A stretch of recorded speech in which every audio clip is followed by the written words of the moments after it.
안녕하세요. 오늘도 사연 살롱을 찾아주셔서 감사합니다.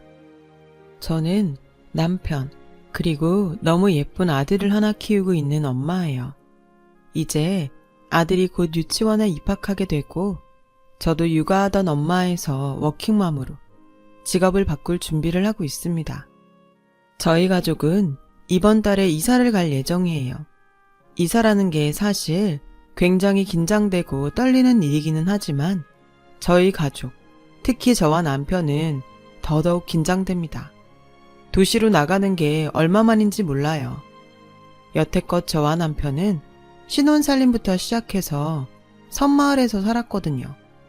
이번에 이사 나간다고 섬마을의 어르신들이 선물도 많이 챙겨주시고 용돈도 많이 받았어요.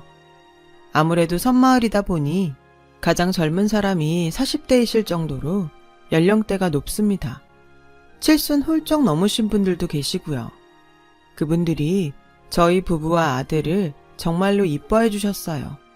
특히나 아들만 보시면 이게 얼마 만에 보는 어린애냐, 그놈 참 똘똘하게도 생겼네 하시면서 이뻐해 주시고, 아들이랑 같이 나가면 꼭 돈 몇 푼을 들고 돌아오곤 했죠. 몇 번을 사양해도 호응까지 내시면서 돈을 쥐어주시더라고요. 그만큼 어린 아이들을 보는 게 어려우신 분들이고, 손주를 보신 분들이라도 섬마을이다 보니 자식들이 방문을 잘 안 하는 것 같아요. 그래서 저희가 이사 나간다는 소식을 전했을 때부터 눈물을 보이시는 어르신들도 있었어요. 저희도 정들었던 어르신들을 두고 나가려니 마음이 짠해지더라고요. 그래도 그래, 젊은 사람들이 도시 나가서 살아야지, 애도 있는데 여기서 애 키우기 힘들어 하시면서 응원을 많이 해주셨습니다. 저희가 이 섬마을과 영원히 인연이 끊어지는 건 아니에요. 1년에 몇 번은 꼭 올 거거든요. 무엇보다 이곳에는 저와 남편이 정말 사랑하는 분이 잠들어 계시기 때문이에요. 바로 남편의 어머니이시자 제 시어머니시죠. 어머님은 돌아가시기 전에 참 많이 아프셨어요. 투병하시는 동안 제가 간호를 해드렸었죠. 신혼 시절이었는데 그때 주위에서 욕도 참 많이 먹었었어요. 바보 같다고요. 자기 같았으면 아픈 시어머니 간병하게 하는 남편하고는 결혼 안 했을 거라고요. 그런데 저는 전혀 원망하지 않았어요. 몇 가지 이유가 있긴 한데 가장 큰 이유는 남편을 사랑했고 믿었기 때문이었습니다. 남편은 제가 본 사람 중 가장 바르고 성실한 사람이거든요. 그리고 무엇보다 어머님이 돌아가시고 나서 분에 넘치게 받은 게 많아서 지금 생각하면 그때 더 잘해드릴 걸 하는 생각을 하고는 해요. 남편은 대학에서 만났어요. 같은 과는 아니었는데 동기의 손에 떠밀리듯이 나간 단체 소개팅 자리에서 만났죠. 소개팅 생각은 하나도 안 했어서 한없이 어색하기만 한 자리에 남편이 있었고, 남편 얼굴에 떡하니 나는 이 자리가 불편하고 빨리 벗어나고 싶어 라고 쓰고 앉아 있었습니다. 다들 짝꿍 찾아서 하하호호 수다 떠는 동안 남편이 제게 여기 오기 싫었죠? 저도 그래요 라고 먼저 말을 걸어주었고, 저는 제 마음을 알아준 남편이 참 고마웠었어요. 다른 친구들 눈에는 저도 짝을 찾은 것처럼 보였겠지만요.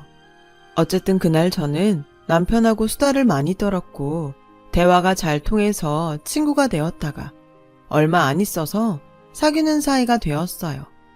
만나면서 이 사람 진짜 좋은 사람이구나 라는 걸 매일매일 더 느꼈고, 어린 나이였지만 결혼 생각이 들 정도로 미래에 확신이 생겼어요. 남편이 군대를 다녀왔기 때문에 졸업을 같은 연도에 할 수 있었어요. 졸업하고 나서 남편은 곧바로 좋은 기업에 취직을 했을 정도로 능력도 좋았습니다. 남자친구가 아니라 사람 대 사람, 또 같은 취업 준비생의 입장에서 봤을 때 질투가 날 정도였지만 남편은 너는 더 좋은 데 갈 수 있을 거야. 천천히 기다려봐 라고 말해주면서 자기를 뽐내지 않고 오히려 저를 더 걱정하고 응원해 주었어요. 다행히 몇 달 뒤에 저도 어느 정도 괜찮은 중소기업에 취직을 해서 일을 하게 되었어요. 같이 돈을 모으게 된 것이죠. 그때쯤 저희는 이미 결혼 이야기를 시작했었어요. 얼마 적금도 들고 돈을 모아서 결혼을 하자고 했죠. 저나 남편이나 결혼식을 크고 화려하게 할 생각은 없었기 때문에 큰 돈을 모을 때까지 기다리지는 않아도 금방 결혼을 할 거라고 생각했어요. 그리고 얘기한 대로 1년 반 정도가 지나서 어느 정도 자리를 잡았고 저희는 결혼을 하게 되었어요. 결혼 준비를 하면서 남편에게서 가정사를 처음으로 듣게 되었죠. 저희 집에 인사 와서 먼저 말을 하더라고요. 장인어른, 장모님, 저는 결혼식 때 가족을 부르고 싶지 않습니다. 라고요. 예상하지 못했던 말에 저희 부모님도 저도 놀랐고 남편은 차분하게 자신의 이야기를 설명해 주었어요. 제가 어릴 때 차별을 많이 받았습니다. 정말 서럽게요. 남편은 위로 형 1명, 누나 1명이 있다고 합니다. 막내인 남편은 늘 형과 누나에 치이면서 특히나 형이 장남이라는 이유로 형과 끊임없이 비교되면서 모든 걸 다 형한테 바치듯이 하면서 살았다고요. 어머니가 저를 보호해 주시긴 했는데 별 힘이 없었어요. 아버지는 형은 장남이라고, 누나는 하나뿐인 딸이라고 챙겨주셨지만 저는 계획에도 없이 태어나서 밥만 축내는 놈이라고 하시면서 저를 박대하셨죠. 그래서 중학교 3학년 때부터 할 수 있는 아르바이트나 일은 다 했습니다. 막노동도 많이 했고요. 공부도 열심히 했습니다. 대학은 가고 싶었는데 그러려면 전액 장학금밖에는 답이 없었거든요. 다행히도 전액 장학생에 선발이 되었고 대학 입학과 동시에 짐을 싸서 집을 나왔습니다. 염치 없지만 친구 집에서 얹혀서 대학교 생활 내내 같이 살았어요. 그저 평범하게 자취하는 거라고 생각했던 저였는데 그 이야기를 듣고 내가 너무 몰랐구나, 내가 너무 무관심했나 싶었어요. 집과는 연락을 하지 않고 앞으로도 할 생각 없습니다. 그 사람들은 저를 아들이나 동생 취급해준 적이 한 번도 없는 사람들이에요. 참 부끄러운 가정사라는 것은 알지만 두 분이 허락만 해주신다면 평생 장인어른 장모님을 제 부모님처럼 모시고 서영이랑 행복하게 살겠습니다. 남편은 이야기를 울먹이면서 마쳤어요. 아빠는 어린 게 얼마나 상처를 많이 받았겠나, 고생 많았어 라며 남편의 어깨를 두드려 주셨고 엄마는 같이 우시면서 그래, 내가 장모 말고 엄마 할게. 내가 이제 우리 아들 잘해줄게. 힘들었던 기억은 다 잊어라 하셨습니다. 그렇게 저희 부부는 결혼 허락을 받게 되었죠. 남편의 강경한 의사에 따라 저는 시댁과는 아예 연락을 할 생각도 안 했어요. 남편이 너 혹시 나중에 후회한다, 이런 걱정 때문에 나 몰래 우리 집 찾아보거나 그런 생각하지 마. 괜한 걱정이긴 하지만 노파심에 그래 라고 강하게 말했거든요. 저한테는 뭐든 다 좋다 하던 사람이어서 그런 강한 태도를 처음 보았기 때문에 놀라기도 했지만 한편으로는 그래, 이 사람이 상처를 정말 많이 받았구나 하고 알겠다고 했습니다. 그렇게 저희는 시댁 식구들 없이 제 가족들과 대학 친구들, 회사 사람들만 불러다 놓고 결혼식을 올렸고 행복한 신혼생활을 시작했어요. 신혼생활은 정말 행복했어요. 바쁘게 일하고 퇴근해서 집에 와서 같이 야식 먹고 놀다가 자고 또 일하고 와서 같이 밥 먹고 평범하지만 행복했어요. 그러나 저희 부부의 평범하고 행복했던 일상은 결혼한 지 몇 달 만에 뒤 흔들리고 말았습니다. 토요일 점심이었어요. 한가하게 집에서 남편과 시간을 보내고 있었죠. 그런데 남편에게 전화가 한 통 걸려왔어요. 대수롭지 않게 받은 남편의 표정은 점점 굳어갔고 이내 목소리까지 높아졌다가 전화는 끝났습니다. 왜 그래? 무슨 일이야? 하고 물으니 남편이 나 잠깐 어디 좀 다녀와야 할 것 같아. 늦을지도 몰라. 걱정 말고 다녀와서 설명해 줄게. 라고 말하더니 다급하게 옷을 챙겨 입고 나갔습니다. 저는 당연히 무척이나 걱정되었지만 와서 설명해 준다는 남편의 말을 믿고 잠도 안 자고 늦은 시간까지 기다렸어요. 남편이 돌아온 건 새벽 3시가 다 된 시간이었습니다. 그때까지도 안 자고 기다리던 저를 본 남편은 울면서 제게 미안해 서영아 하고 말했어요. 놀라서 무슨 일이냐고 자세히 말해보라고 하니 남편이 눈물 섞인 목소리로 사정을 설명해 주었는데 그 이야기가 참 개탄스러웠어요. 남편에게 전화를 건 건 이름도 처음 들어보는 섬마을의 이장님이었다고 해요. 이진영 씨 맞으시죠? 여기 어머님이 와 계신데 언제쯤 들어오실 예정이십니까? 뜬금없는 말에 남편은 자세한 사정을 물었고 이장님은 형님 되시는 분이 여기 모셔놓고 가셨는데요. 동생이 와서 모시기로 하셨다고요. 라고 하셨대요. 청천벽력 같은 말에 남편은 놀라서 자세한 사정을 들으러 그 생소한 섬마을로 향한 것이고요. 참 그런 폐륜화가 따로 없습니다. 남편의 어머님이 당뇨병과 중풍 등 거동조차 거의 불가능하실 정도로 편찮으셨는데 남편의 형님이 해외 이민을 핑계로 어머님을 놓고 간 거예요. 그리고 남편의 이름을 써두고 남편 연락처를 알아내선 동생이 어머니를 모시겠다고 한 상황이다 라고 말해두고 말 그대로 튀어버린 것이었죠. 남편은 놀라고 화가 나서 형에게 연락을 했지만 받지 않았다고 합니다. 남편 아버지는 어머니와 이미 이혼을 하신 상태였다고 하네요. 이혼 후 다른 분과 살림을 차리셨다고 하고요. 남편의 누나는 나 임신했다, 못 모신다 는 말만 남기고 연락을 끊어버렸다고요. 보호자의 이름은 이미 남편이었고 여기서 어머님을 모시지 않는다면 노인 유기로 적용될 수도 있는 상황이었어요. 남편은 미안해, 나랑 헤어지고 싶다고 해도 이해해 하고 한참을 울다가 겨우겨우 잠에 들었어요. 깊이 고민했죠. 지금 다니는 회사나 그런 것들을 포기하기 힘들었지만 그렇다고 남편과 정말 헤어지기도 싫었어요. 처음 보는, 그것도 몸이 아픈 어머님을 모시는 것도 겁이 났고요. 그래도 저는 결정을 내렸습니다. 남편에게 일단 난 오빠랑 같이 살 거야. 우리가 가서 모시고 살자. 그 사이 오빠가 아주버님을 찾아서 어떻게 고소하거나 그러면 되지 라고 말했습니다. 남편은 너한테 너무 죄 짓는 것 같아서 너무 미안해 라고 말하면서 또 울었어요. 정말 번갯불에 콩 볶듯이 섬마을로 이사가 결정되었고 주위 친구들과 부모님도 정말 놀라셨습니다. 친구들은 시동부터 이게 무슨 고생이냐? 세상에 조선시대도 아니고 지 아픈 엄마를 그렇게 내버리고 가는 미친놈이 어딨어? 라고 아주버님과 형님 부부를 실컷 욕했죠. 섬마을에 도착해 낡은 빌라로 들어가니 바닥에 이불 깔고 누워 계신 어머님이 보였어요. 첫 만남이었죠. 어머님, 안녕하세요. 저는 김서영이고 어머님 둘째 며느리예요.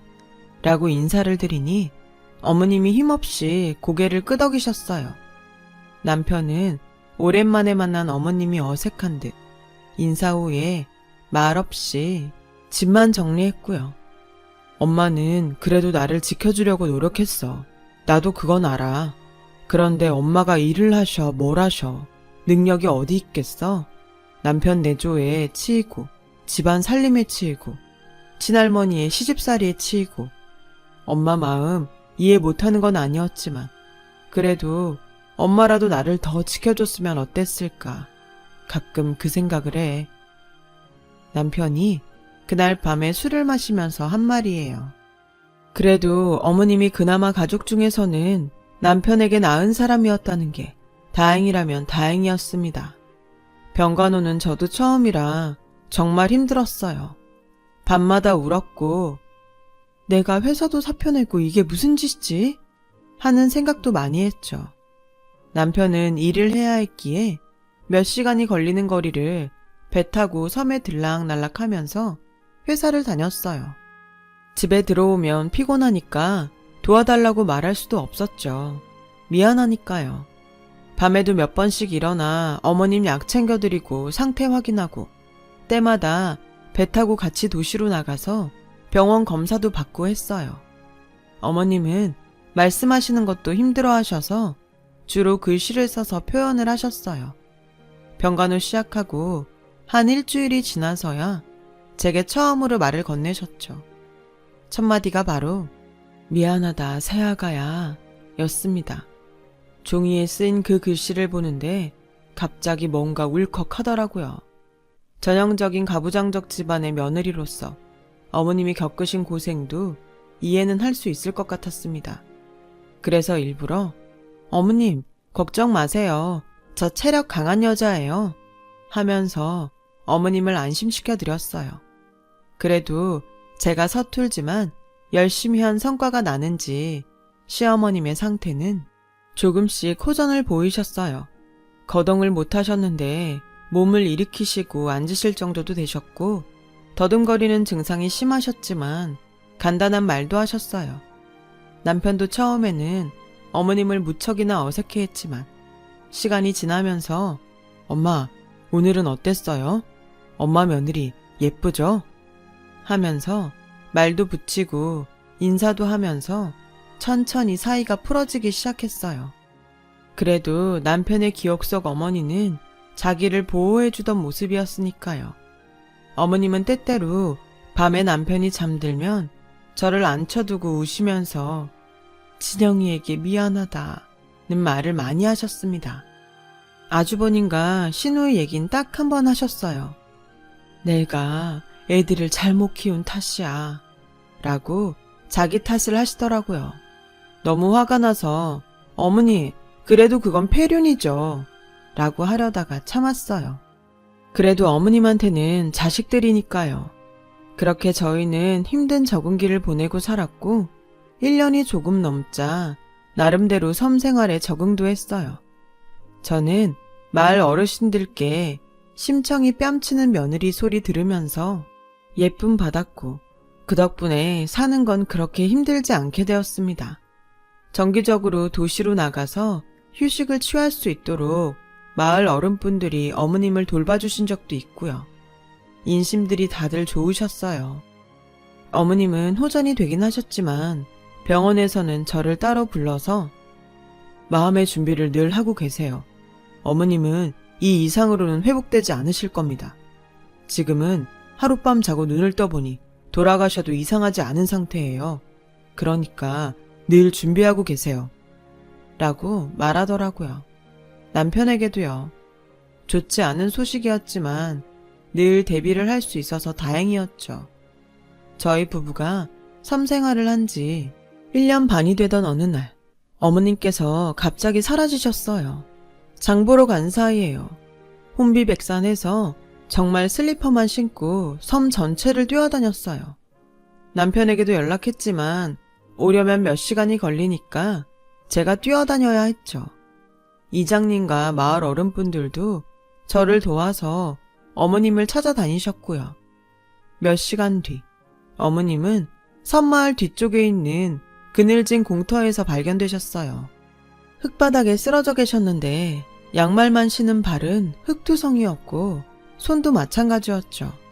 마치 땅을 판 사람처럼요.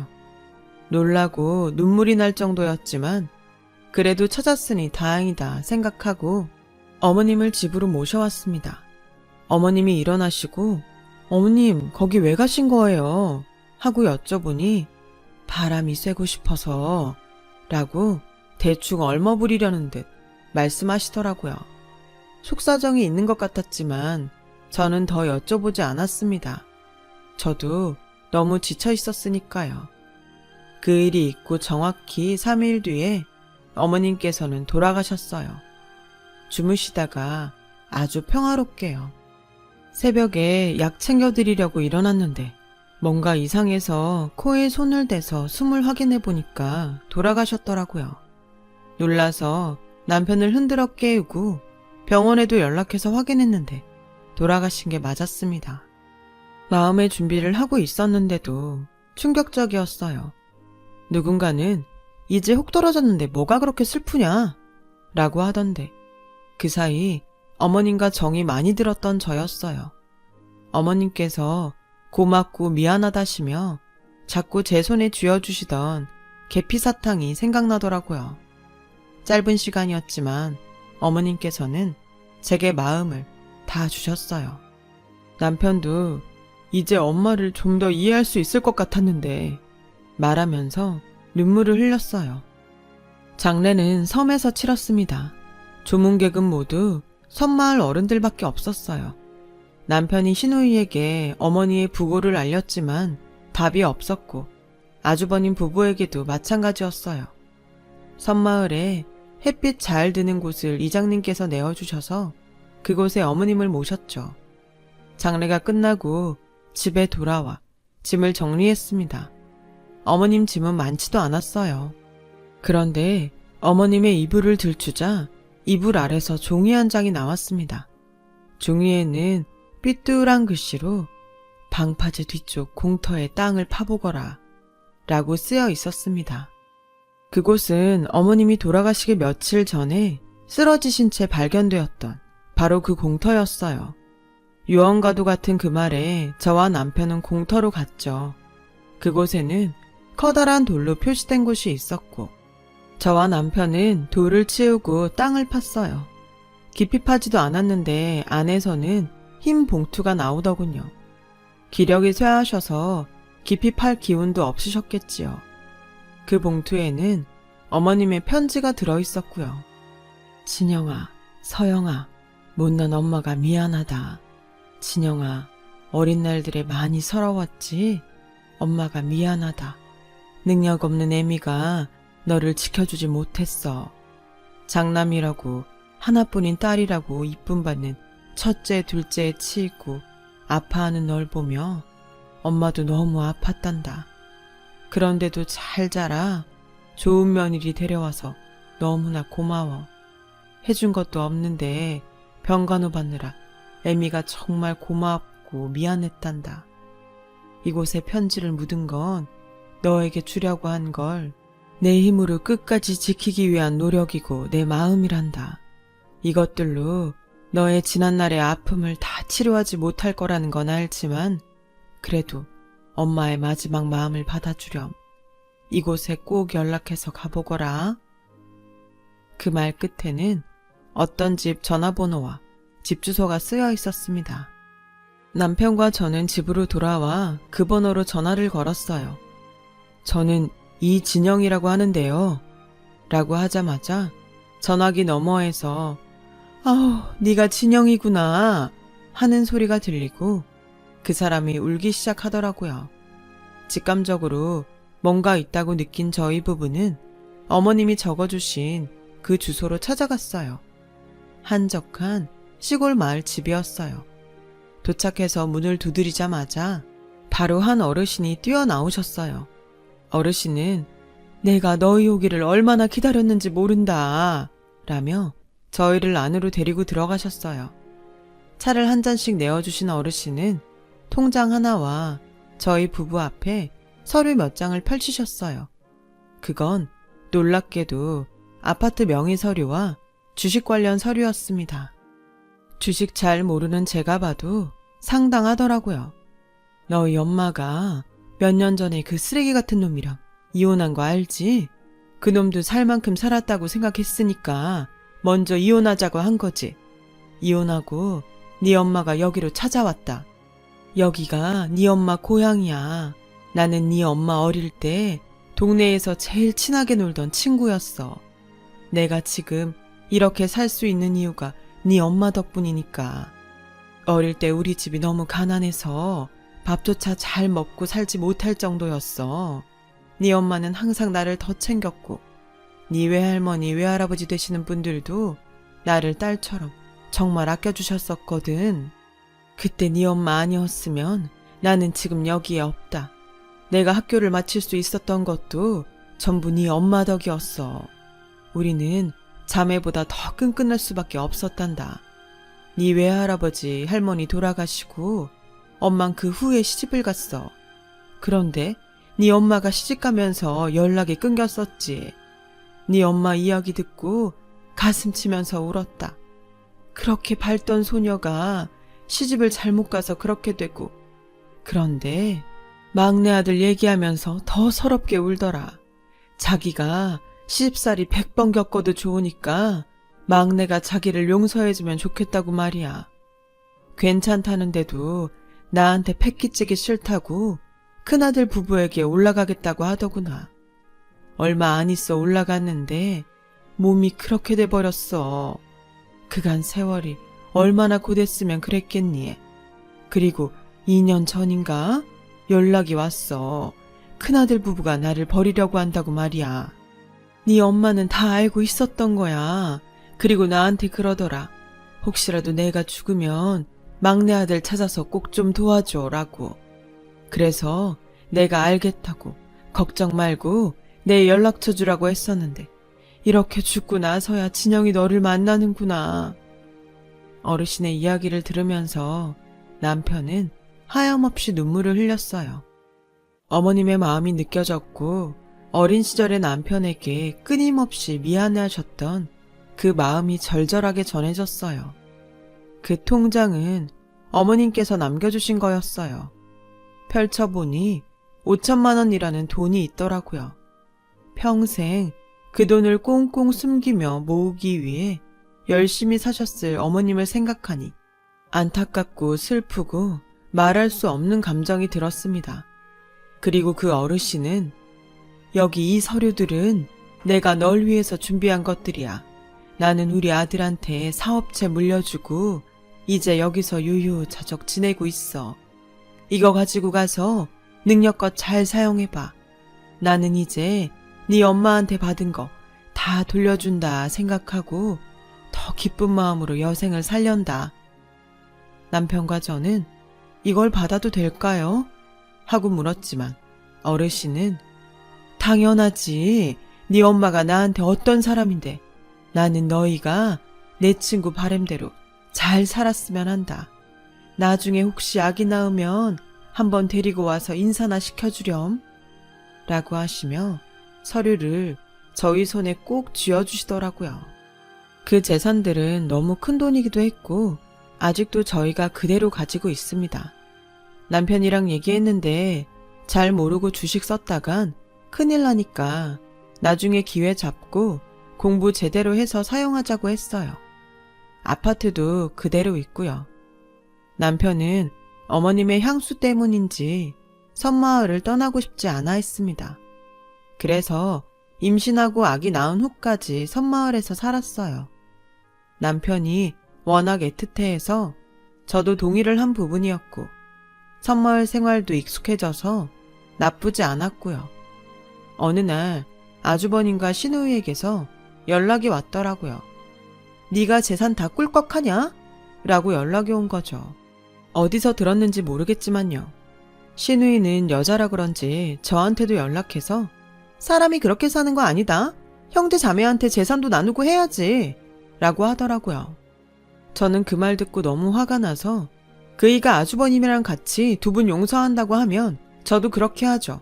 그 전에는 저도 두 분 어른 대접해드릴 생각 없습니다. 라고 하고 끊어버렸어요. 그 후로 아기도 낳고 꽤 잘 키우면서 살았는데 이제 아기 유치원도 그렇고 여러 사정 고려해 도시로 다시 나가게 되었네요. 물려받은 아파트로 들어갈 예정이고 이 섬에도 수시로 올 생각입니다. 생각해도 아련한 시어머님이 잠들어 계신 곳이니까요. 아직도 여전히 생각나면 참 가엾어서 눈물 나는 어머님과 우리 남편이지만 그래도 이제 우리 세 식구 어머님 그곳에서 뿌듯하시게 더욱 열심히 잘 살아보려고 해요. 어머님도 하늘에서 다 보고 계실 테니까요. 이사갈 생각을 하니 여러 가지 생각이 드는 날에 주저리 글을 썼네요. 들어주신 모든 분들 감사합니다. 항상 건강하시고 행복하시길 바랍니다. 여러분, 사연 댓글에 응원과 현명한 조언 부탁드려요. 좋아요와 구독은 저에게 큰 힘이 됩니다. 오늘도 좋은 일 가득하세요.